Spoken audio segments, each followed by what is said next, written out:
HiyaHowzit, and welcome to the podcast about bridging global cultures, navigating milestones, and celebrating the good and bad and everything in between. Excellent work. Thank you so much. I practiced. Today is very exciting. It's another exciting episode, guys. We've got another guest. We have another guest. In the lounge. Welcome, Chevy. Chevy's in the lounge. She's in the lounge. Welcome. Honored to be here. Well, thank you for saying yes. Well, I don't know if for you had a inviting choice. me. You didn't have a fucking choice. You had no choice. So I think following on from the boys' episodes, which was chaos, to say the least, we wanted to chat to you because you are here visiting me. And you are South African, you live in Dubai. I think a lot of people that listen to this podcast, we've always kind of connected the dots between the UK and South Africa. I think it's really interesting to hear it from a Dubai perspective because I know me, when you were traveling there for work and you were first going there and visiting, I was like, wow, Dubai is such a foreign country to me. Like, it's a place that I would never dream of living in. So I think your story is super interesting. I think a lot of the listeners will also resonate with your story. And I think anybody that is looking, if the UK is not for them, which is absolutely fine. We all know Dubai has become such a hotspot location. Absolutely. Expats, the money, the quality of life, etc. So we're going to get all into that today. Before we do, we're going to do a high, a low, and a rent-free. Okay, so we start with you because you're the guest. Okay. What is your high and what is your low? My high would definitely be being here for my birthday. Yay! Oh, happy birthday. Happy Thank birthday, you. 24. Yes, 24, reversed. Definitely being here for my birthday, the amazing weather, Cara's amazing cooking. I mean, we all know I do come here for the food. No pressure. No pressure, Cara. No, I don't mind. Low would be probably realizing that I'd hit burnouts from work. Yeah. And this is not like, vacation for vacation purposes. Yeah. I'd literally reached burnouts, time to take some time off. Yeah. Rent-free, well, I think after watching what I watched today. What did you watch Tell today, us. Chevy? Tell us a What did little I bit watch about today, it. ladies? What did I watch today? Billy Blue. Bonnie Blue. Oh, well, there you go. I can't even remember her name. I'm so traumatized. Okay, Bonnie Blue. Let me tell you, that is going to live rent-free in my head for a while. Give us a bit of colour. What is Bonnie Blue? Tell us. Paint us a bit of a picture. Paint us a picture. Bonnie Blue is a woman who monetized sex. Yeah. But not sex in a nice way. Yeah. That I would think is a nice way. Yeah. The whole gang rape vibe Yeah. doesn't really sit very well with me, especially I think if you know women who have been through something like that. Yeah. Yeah. It's so true. I shouldn't think of that. Yeah, and then here's a woman who is making money out of something like that. So, And potentially even glamorizing a little bit. Yes. Yeah. So just for a little bit of context, Yeah. Chevy wasn't watching Bonnie Blue. She was watching a she didn't documentary pay. She about didn't pay. She Bonnie didn't Blue. subscribe to OnlyFans. Okay. not an OnlyFans subscriber. Yeah. I think that's very clear. Thanks, Taryn, for that one. Let's just clear that one up. But it certainly does bring up quite an interesting discussion about obviously the exploitation of women, but also the opportunity for women to monetize things like this in the sex industry, and where the line sort of sits, and maybe even stretches our comfort zones a little bit of what is And appropriate and what's not, right? I think that's what was uncomfortable for me, is because, my line will be different to someone else's line. But she definitely crossed the line that I have when it comes to what she's doing. Yeah, I will agree with you.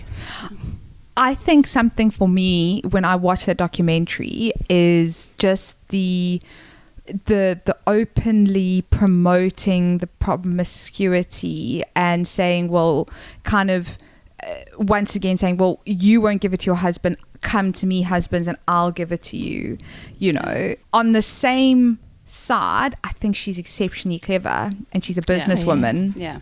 I do, and I think you have autonomy on your body. I think you should be allowed to do whatever you want. So it's not the fact that she's having sex with 1,000 guys, it's the narrative behind it. And as you say, she's almost glamorizing the gangbang come and mess up my insides. Do you know what I mean? Like those type It's of the way she language. It's presents the it. language around Yeah. it, which is I'm just not comfortable with. Yeah. And the barely legal boys that Yeah. she likes. And Yeah. the fact that I don't really think they're checking IDs No. all that much, which is At really all. concerning. Yeah. Very concerning. So that's going to be rent free for a while. Guys. Yeah. Definitely. And you? How about you?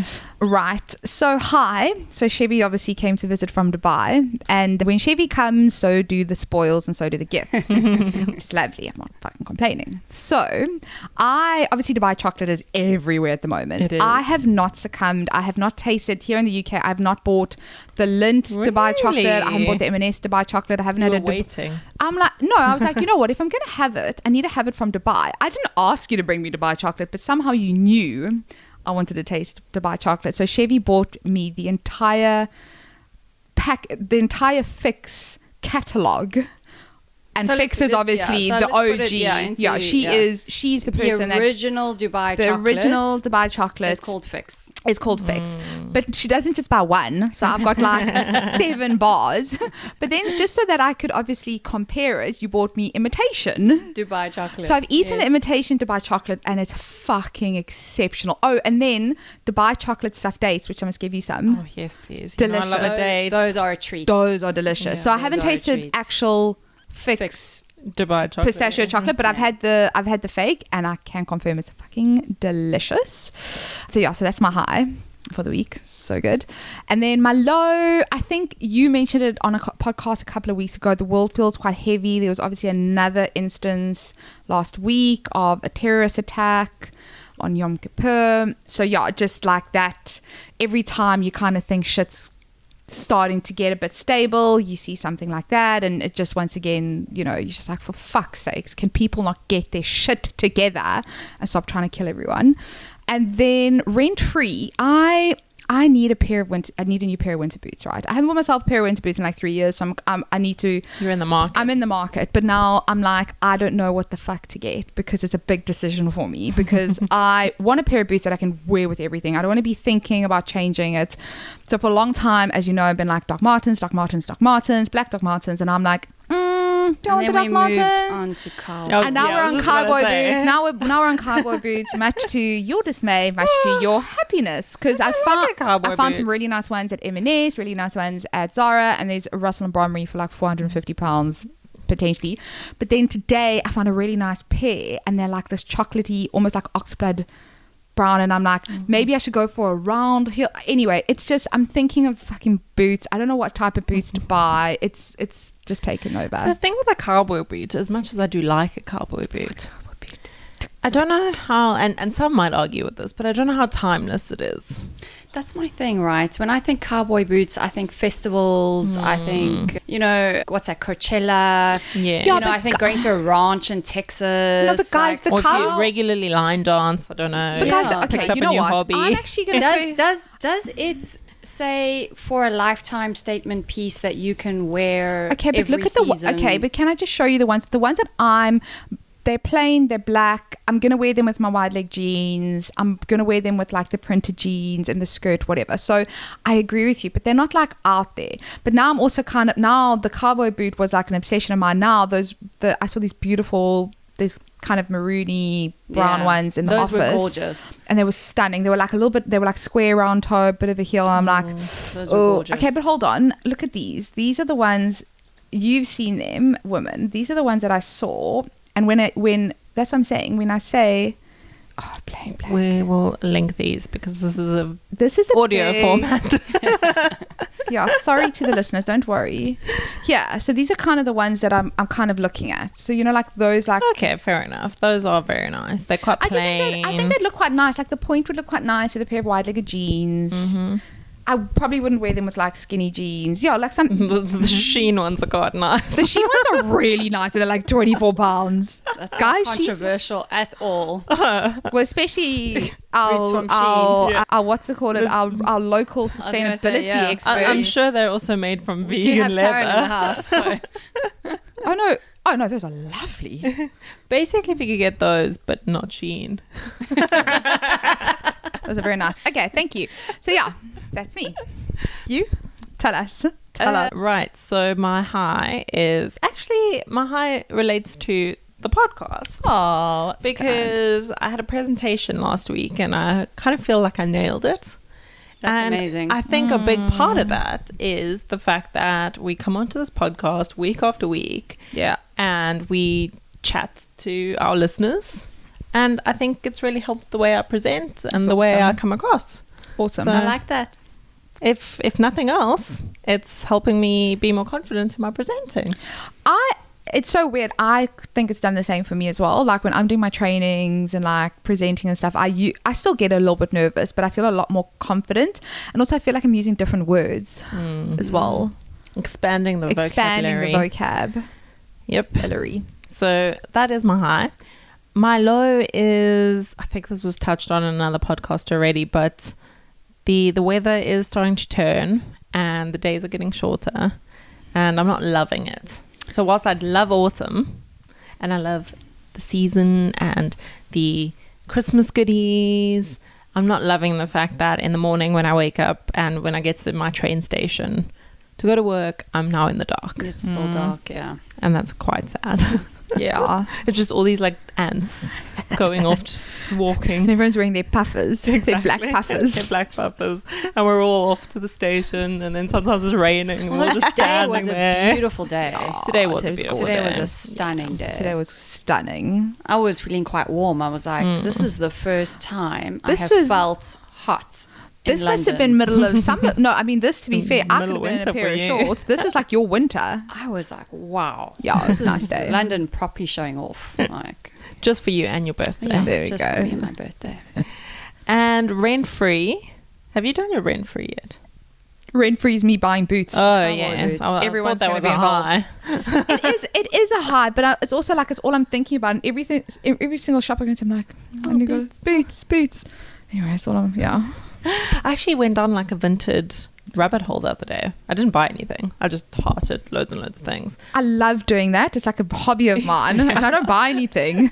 It's like hot, and then they send you messages. Offer it to you for like £10, or Yeah. This you know. one's got an extra 10% Yes. off. Yeah, this one's Buy £10 now. off, and I'm Buy like, now. ooh, should I? Free delivery. Free delivery. Thank you so much. But I didn't buy anything. No, so rent-free is I'm on the final installment of Throne of Glass. Oh, how far are you? And 20% in. It's good. And I was literally walking here and I'm at the traffic light and I'm like, ooh, it's red. I've got 2 minutes to read my book. I told The you. simple pleasures of life. No. Who knew that a red traffic light, a little red pedestrian light would get me so excited? Literally a percent in, you're like, what the fuck is gonna go? What the hell is gonna And then happen? it just keeps it's on carnage. happening and keeps on It's happening and carnage. keeps on happening. So yeah, 20% in, it's absolutely wild. I don't know how I'm going to get through another 80% of this book. No, good luck. I didn't sleep. This is part of that series, right? Yeah. Yeah. Oh, she's a listener. She's a listener. Yes. So I finished the Throne of Glass. I finished it last week, Monday, and I couldn't sleep. I literally couldn't sleep. I had to take after I couldn't sleep. I had to take a sleeping tablet. It was because I was one of those days I was going to the office. Like I never go to the office. I had to be up at 6, and it's like 11:15, and I'm like, I am not going to sleep. I'm lying there thinking about this book. Buzzing. So I had to take a sleeping tablet so that I could at least sleep. But so good luck. A long way to go. I know, and it just keeps on getting more and more wild. So Yeah. literally living rent free and will be for the next probably 16 hours of my life. Yeah. Go slow though, as Arwen says. Go slow. Go slow. Go slow. Appreciate every moment. Appreciate every moment. Okay, shall we get into the episode? Let's do it. You want to kick off the questions? Yes. Right. So tell us a little bit about the journey that you went on. How did you end up in Dubai? And please don't say an aeroplane. Yeah. That's not the Please answer. don't say what? An aeroplane. No, honestly. You got jokes today, hey? No, you know why? Because You're we had full old of Tweedledee and Tweedledum. Literally, it took them about 2 minutes to get to the question. They were like, what do you mean? How did you get to the UK? On an aeroplane. And then they were like, I'm sorry, what that was sounds the like the question husband, again? so I mean, that's a very typical what was response. You heard that question. So how did you land up? How did you land up in Yeah. Dubai? What was So the there's a long and a short version, and I'll tell you short version. I moved to Dubai for a man. Okay. Yeah, I moved to Dubai for a man. I had met a man. I'd known him for a long time. We decided we were going to make our relationship work and take it to the next level. And in order to do that, I needed to move to Dubai. But behind that as well, I mean, there had been probably a good couple of years where I was starting to feel very restless in South Africa. The travel bug had definitely hit when I had started working in industry coming out of uni.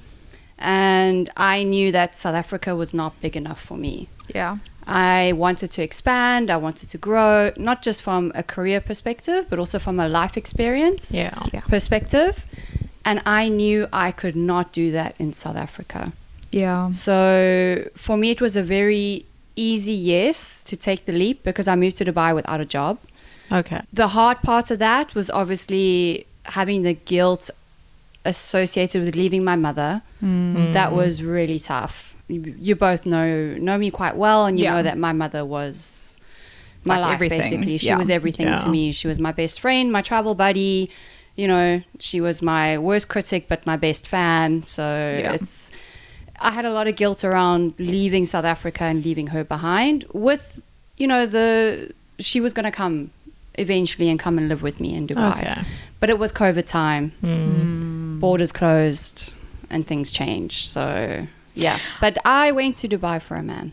I think it was also I think your case, it had to happen quite quickly. It was kind of like because you'd planned this move for a period, right? Yeah. But then COVID kind of hit, so you kind of just took a bit of a gap. Yeah. I remember you literally You took a leap. The as borders well, opened. the borders And you open went. because Booked my tickets. because at that stage, the person you were seeing, you hadn't seen him for a year. Yeah, for over a year because we were stuck in South you were Africa. stuck. Yeah. The borders were closed. Yeah. It was very frustrating. I mean, you and I were there in February. We came back to South Africa and the borders closed. And you didn't. And- you didn't know whether or not No.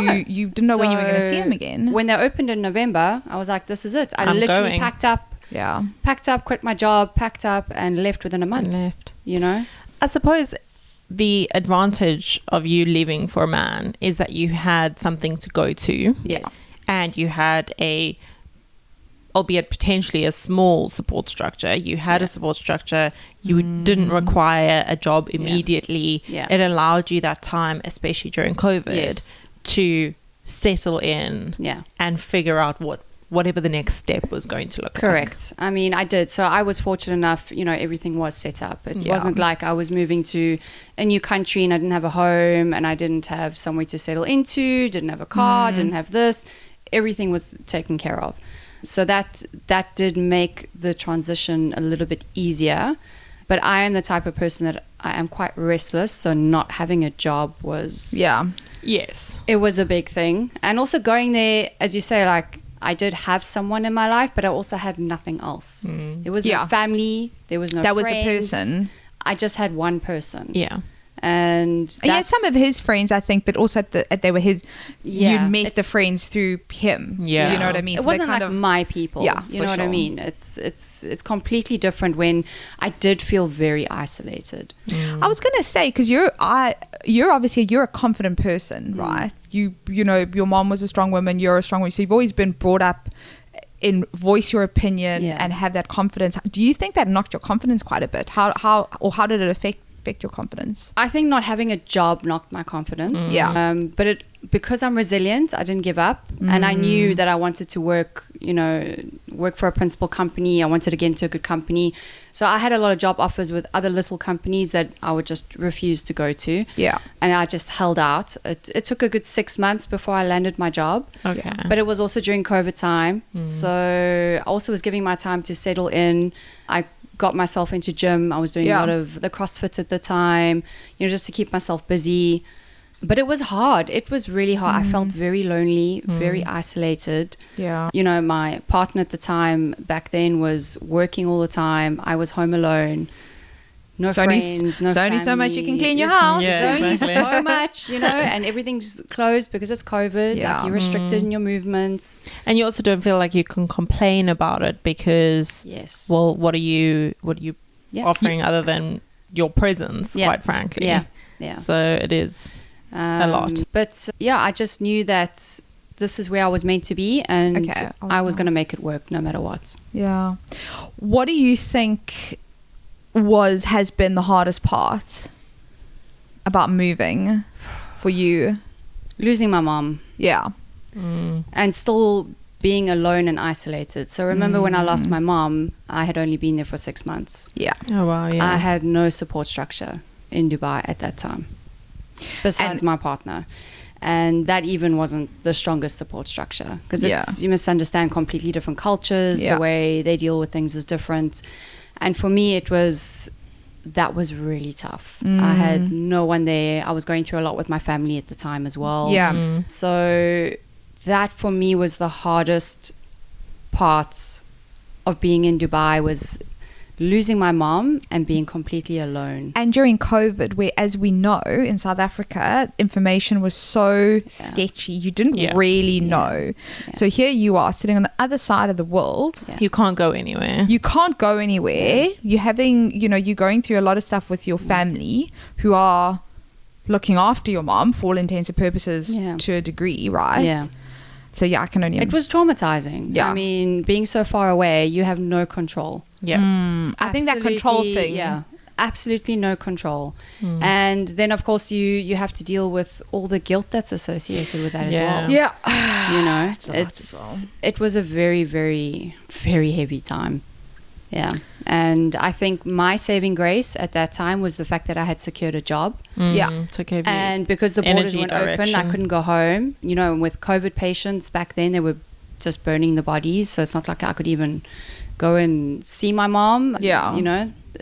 That's the problem. There was no proper way to obviously mitigate or manage the COVID death. So it was like, what are we going to do? You can't have a proper goodbye. You couldn't have a funeral. It's... limited amounts of people. So, and I threw myself into my new job. I think that's what really saved me. Yeah. It's been a journey for sure, but I think like double whammy, you, like you said, you left the country, you already had that guilt, your mom passes away. That guilt's completely amplified. And you feel so far away and isolated. And you're in this new country that you kind of have a bit of support. You've just started a new job, because the reality is, I think, and correct me if I'm wrong, I could be wrong, but I think in Dubai, because you are working with so many expats, your work to a certain degree, that's how you kind of start forming a bit of a circle, right? You start kind of, okay, they're going to invite you here, or you start speaking to people. It's like, oh, you come over for dinner, or I'm going to invite you for dinner, whatever the case is. But without having that job, it makes it very difficult. So work culture in Dubai, strangely, is actually very different to what you would think, like, and what you're used to maybe here in the UK or in South Africa, where you do form quite close relationships with the people you work with. You go out, you have dinners and lunches and things. I mean, we do team dinners and things, but the people you work with in Dubai, because it is such a big multicultural expat community, there's not a lot of that socializing in the personal sphere. Interesting. There's not a lot of that. People are there to work, and that's kind of what it comes down to. So for me, I knew that in order, if I wanted to build a circle for myself in Dubai, I had to put myself out there. And that's exactly what I did. That's hard, eh? That's really difficult. I almost didn't go in. I joined a Facebook group. There was a networking event for women. And it was like, come and meet like-minded women. If you're new to Dubai, come in. And I was like, okay, I'm going to go. Literally got to the front of the hotel to go up, and I was like, no, I can't do this. Oh, awkward. I was like, no. I was like, I know I'm a confident person and I'm outgoing, but I'm like, I can't do this. And there was literally another lady walking in, and she was like, oh, you're here for the networking event? And I was like, yes, but I'm not sure I'm going to go in. She's like, no, come with me. I went in and went upstairs, and I sat down at a table, and I sat next to Rose. I mean, yes, you guys have met Rose. Yeah, and she's amazing. That's how it started for me. That's wonderful. Was really just taking myself out of my comfort zone. And I suppose in those situations, you also need to remind yourself that it's women that are also struggling with the exact same things that you are. Yes. And it's not just you, this one person going into this room where everyone's best friends. Everyone is looking for some level of connection, be it work connection or friendship or a person to lean on or whatever it may be. So well done. And joining CrossFit and stuff like that would have all been ways to build that community.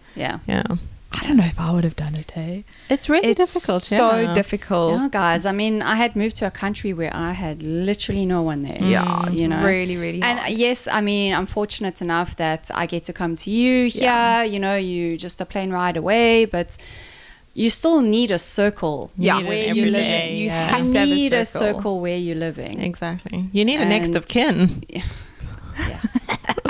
Yeah. Especially You need something to because... sort Yeah. something out. Yeah. Well, that's So- well, especially because, as you say, you're not with that person anymore Yeah. that you moved to Dubai for. Yeah.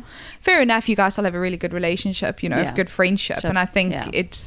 that's a, you know, you will always have a good friendship with them Yeah. regardless. But flipping hell, at once you need to know someone else. Yeah, exactly. You need Yeah. another person. You do need another person. And things, it's not going to come to you, right? You have to put yourself out there. You have to Yeah. be vulnerable. Yeah. And for me back then, that was extremely difficult to do. I was so guarded. Losing my mom Yeah. and all of that, I was very guarded. But I just knew that if I didn't do this, Yeah. you know, I was going to be still alone in Dubai. Exactly that. And I think making friends as an adult, it could be a whole episode I mean, on this that's maybe- podcast. Because it's something different. where you really need to put yourself out there. Yeah. It's not Yeah. going to just come on a playground anymore. Yeah. You know, it's just No. not the way it is. Yeah. You sort of touched on it when you were talking about the cultural differences in the workplace and the cultural Yeah. differences between you and your partner at the time. Yeah. What do you think are the big differences culturally? And I'm sure there are many, but you know, the high level kind of cultural Yeah. differences between South Africa and Dubai. You know, it's a strange one. I mean, I think a lot of it is around, and we can go so in depth with Yeah. this. Yeah. It's like, that's like Dubai A lot should of be it its is around own. like, you know, from what is like dress code. Let's put it something like that. Is the where women belong. Yeah. You know, where women belong, the dress code, the behavior, what's, you know, considered normal and okay, and what's not considered normal and okay. That for me is quite different. You know, moving to an Islamic country.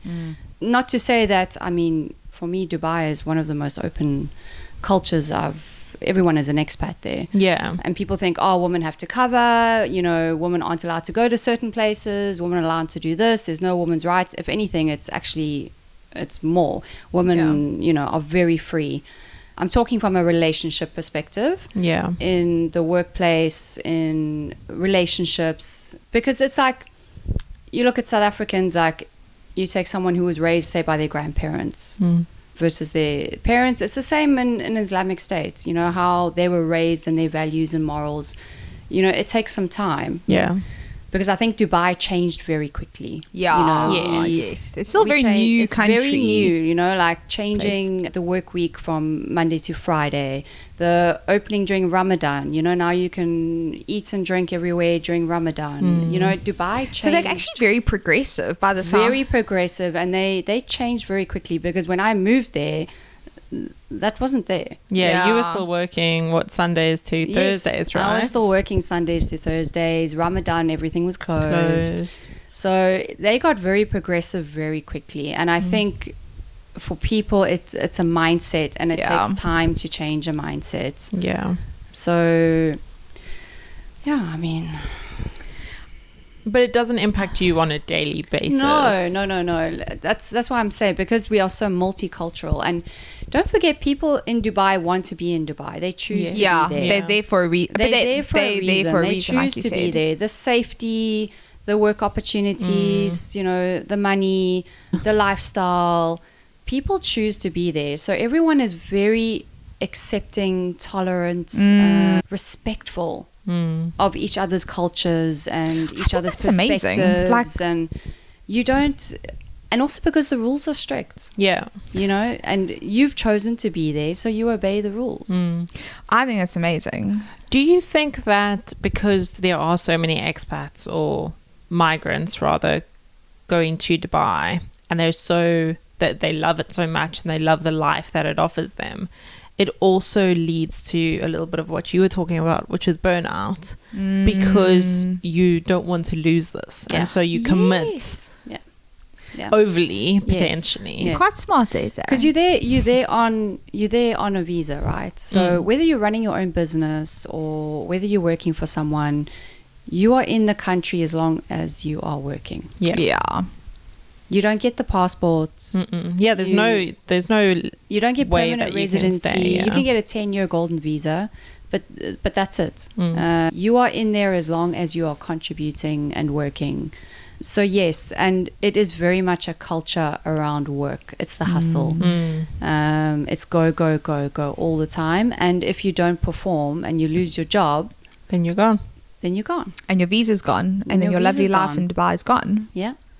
It really comes down to that. So yes, I think the culture in Dubai is very much, we all know that we are there on a visa, and it's what you put in and how long you can keep your visa for. Yep. Is what you're going to get out of it. So you have an expectation not only on yourself, but others have an expectation of you that you will perform. Yeah. On a side note, how hard is it to get a work visa in Dubai?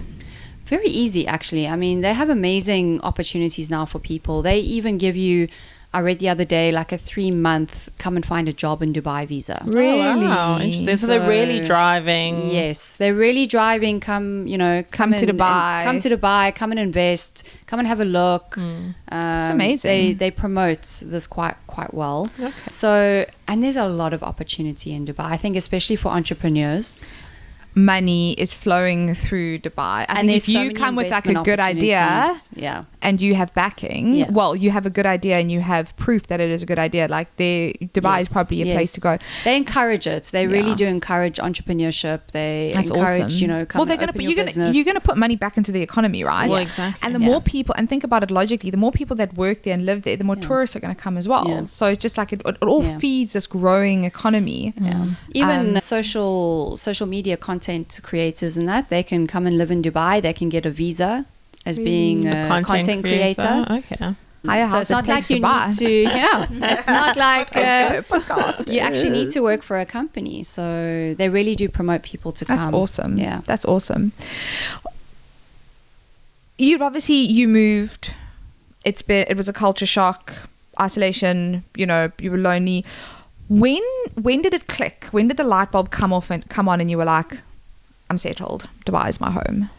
When did you start seeing Dubai took time. That took time. I would say it was probably after 2 years. Okay. Oh, wow. Okay. I had quite an interesting journey. So obviously moving there, it was like, okay, I'm in Dubai. It was dealing with the loneliness and the guilt. Then I lost my mom. Then it was straight into my new job, focusing on my new job. It was only really the year after that I started on what I would call my journey of grief, dealing with the loss of my mom. And that for me was a very long process, which I struggled quite a lot with. And I would probably only say there was a trip I did. I went to a commercial meeting for work. And I remember flying back. I think we were in Dublin. And I remember flying back from Dublin. And this was like probably 2.5 years into my journey. Flying back into Dubai, and I was like, oh, I'm glad to be home. Okay, yeah. Then you know. And when I heard myself say that, I was like, okay. Yeah, this is home. All right, this is home. And I'd been through so much in those 2 years that, it was a roller coaster. It was up and down. It was moving houses. Yeah. It was dealing with my mom, starting a new job. Going through a breakup. Yeah. It was a lot. And I don't think I ever really gave myself time to reflect and appreciate how far I'd come until that flight back to Dubai. And I was like, that's wow, awesome. I'm going Look home. at what I've done. Yeah. It's quite nice when that feeling, when the pin just drops and you're like, this is home. Yeah. And I think especially for you, given that it's been such a long process, it's almost like an achievement moment because you've done that on your own. Correct. And you did it for yourself. Yeah. I built that on my own. Like, my home is lovely. It's my safe haven. And you're absolutely, you hit the nail on the head. I did that. Yeah. You literally did that. I did that. Nobody was there to hold my hand and, get me out of bed in the morning and be like, you got this, girl. You can do this. Like, I did that. And that was a very proud moment for me. Yeah. Awesome. Well done. Well We're done. very proud of you. Thank you, guys. Thank you. I'm very proud of the life that you've built there because it certainly looks wonderful. Thank you. Mrs. Dubai. Mrs. England over here. Mrs. England, Mrs. Dubai. Do you think that there are any big misconceptions about Dubai? And what might those be? I would say definitely, like, people do think that as a woman, I would say especially as a white Western European style woman, you're going to struggle in Dubai. And I'm going to tell you that's the complete opposite. If anything, you're going to thrive. It's very, as I say, it's very tolerable. It's very open. You're safe. I think people think, oh, Dubai, Islamic State, Muslim, woman, you have to cover. No, I mean, you've been to Dubai. No, I mean, listen, the beach parties, it's the restaurants, it's a the vibe. clubs. Like, it's a vibe. Do you remember, I mean, when we obviously, myself and one of my ex-work colleagues, but she still is a friend, we went to Dubai for work, and it was kind of that February just before COVID kicked off, and Chev was there. Oh yes. And I remember we were talking about it, and she was like, oh, can you please message Chev and find out what I can wear? She's like, do you think I can wear open back? Like, do you think I can wear short shorts? And I'm like, yes, of course you can, guys. It's like a first world country, but there's such a perception that because it's in the Middle East, right, that you have to be covered and nothing's going to be tolerated, and you're going to walk down the street and you can't hold hands with your boyfriend or your partner or your girlfriend or whoever it is, right? But it is such a progressive city, and I think something that I was so shocked about was also Dubai, this perception that it's, as you've said, it's very work hard, play hard. It definitely is. But at the same time, it is so family orientated. Like, it is crazy. The amount of things available, free things available to families to do. If there's a beautiful park on the beach, or there is Miracle Gardens that's going to cost you 20 dirham or whatever it is. It's very accessible. It's so accessible for families. And that's something I was like, wow, like it's super family orientated. Remember, that's why so many people come to Dubai, because whatever life you want, if you want the glitz and glamour, you can have that. You want the braai braai in the garden. You want the family life with the playgrounds and lots of kids. You want the safety.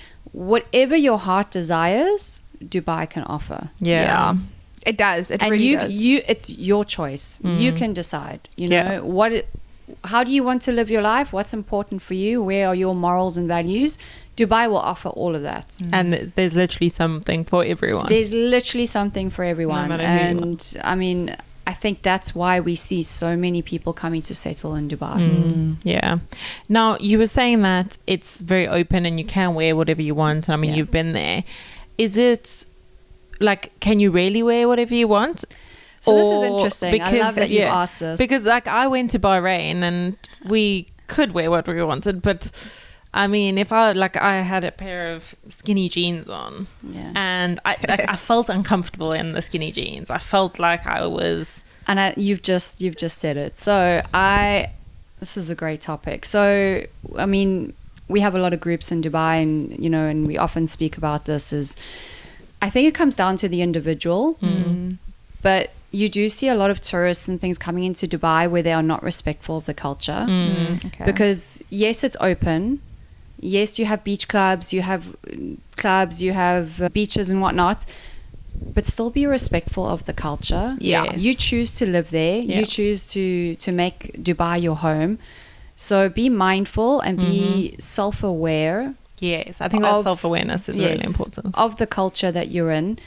Like some of the things you see with girls wearing in the shopping malls, I'm like, just don't do that. Yeah. And I love the fact that you said, I felt self-aware and conscious about wearing skinny jeans. It depends on your setting. Like if you're going to a beach club, okay, wear your bikini. Yeah, but if you're going to a shopping mall, don't wear your bikini with a see-through dress. Yeah, So this is a very big hot topic in Dubai, where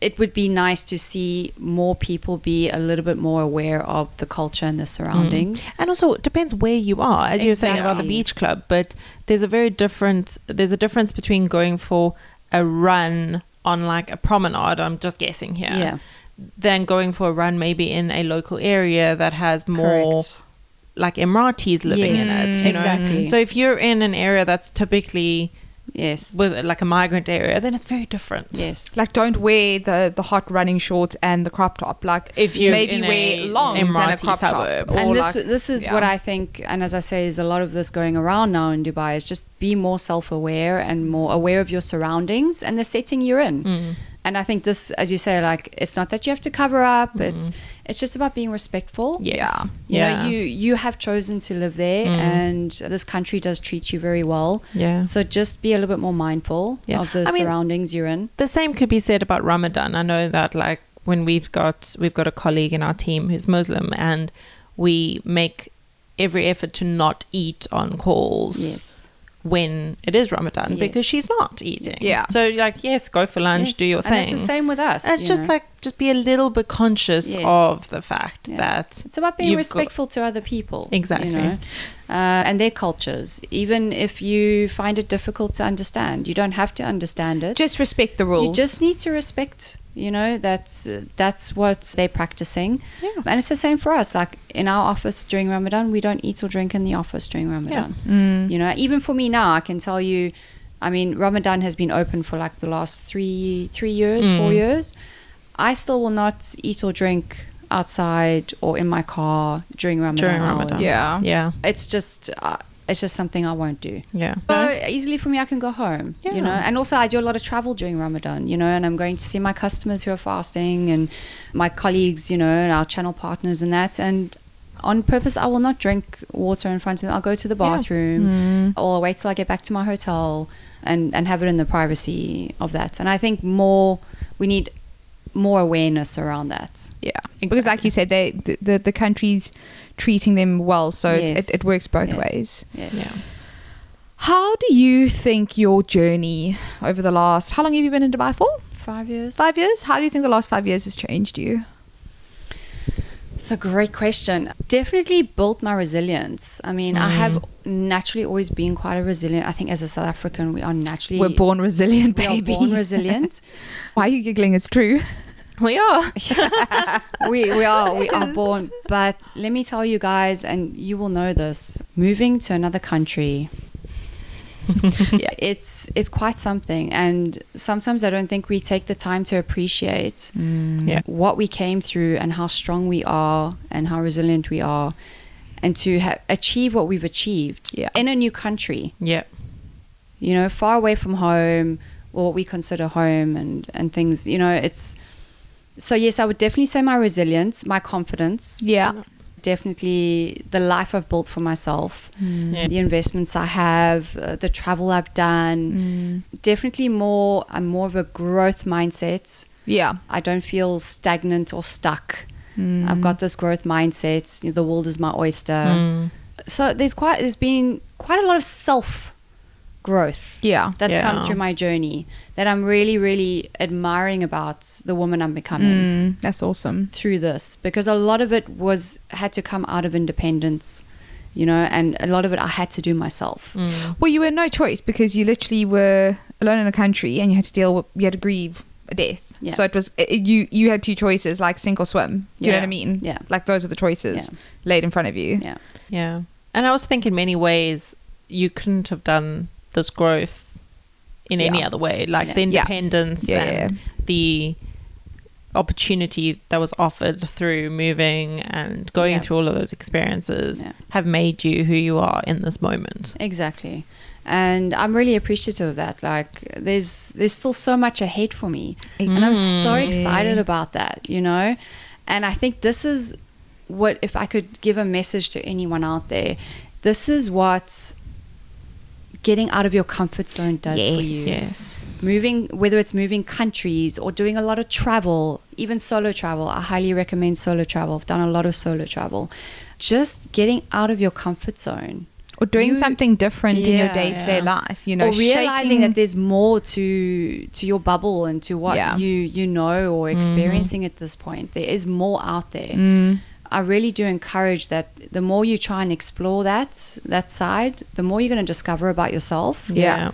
And you know, you will find things within you that you didn't know were there. Yeah. And it just keeps on coming, doesn't it? It just keeps on coming. I mean, that is very inspirational. It I'm is. like, I what feel like the I fuck just am came to a TED talk. I'm like, it's wonderful. let's go. What am I going to start doing differently? You know what? I am going to enter into the Great British Bake Off.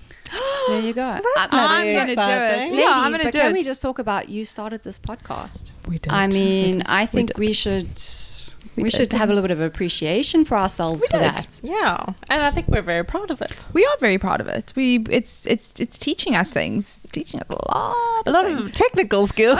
Technical skills. We don't know how to edit properly, or I don't know. We do know how to edit, but Things still go Improving wrong. your confidence, Yeah. improving our presentation confidence. skills. Exactly. Yeah. So So I getting topics out there, you know. So yeah, people are talking. I'm pretty proud of you guys. Thank you so much, and so are we of you.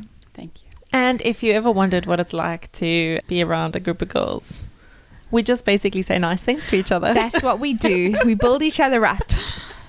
As it should be. As it fucking should be. As Okay, it the should world. be. There's too much shit in the world for us There not is to build each way other. exactly. too much. We just Sorry, build each like, other. we literally just build each other. Like, you look so good. Yeah. How many times when we also, that looks so nice. What a lovely color. pretty. Wow, so pretty.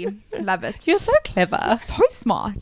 Okay, a couple of quick fires. So list Yeah. me off a couple of things your favorite parts of Dubai, your favorite parts of South Africa. Okay, South Africa for sure.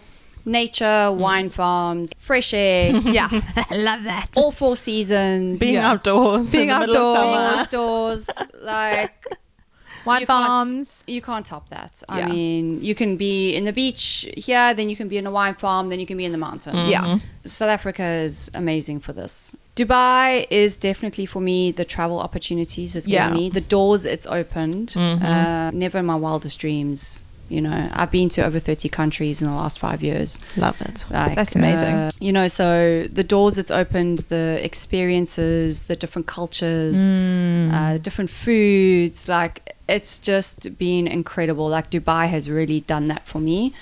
Summer sucks. Oh, I don't know. I don't 5 know. years in, guys, It still and sucks. it still sucks. But you can't really go outdoors, right?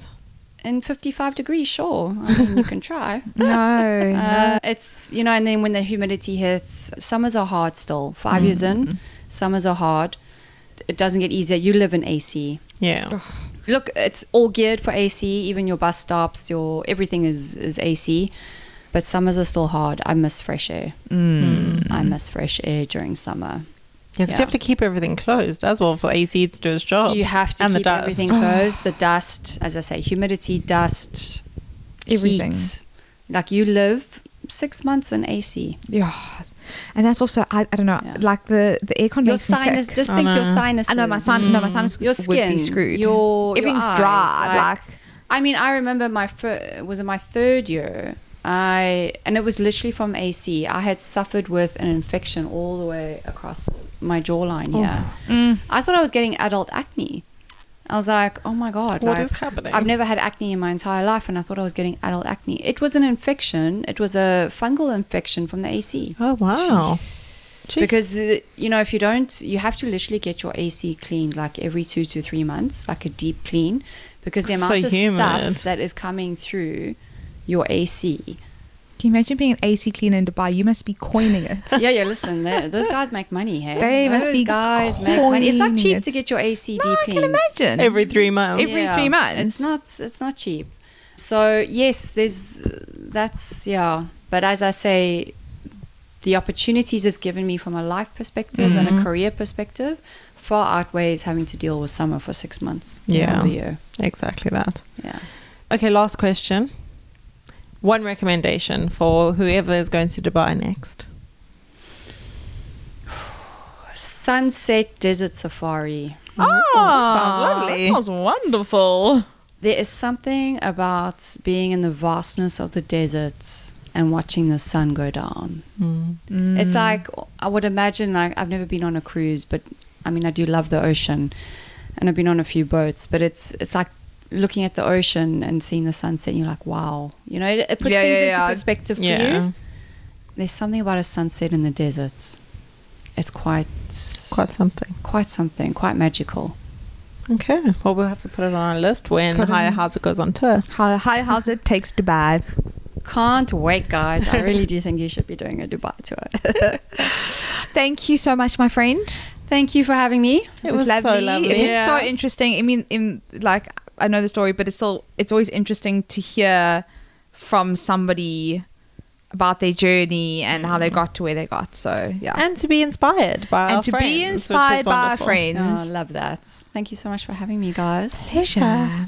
Like, follow, subscribe, do the things. The next episode will just be me and Taryn. Okay. Yeah, sorry, guys. Sorry.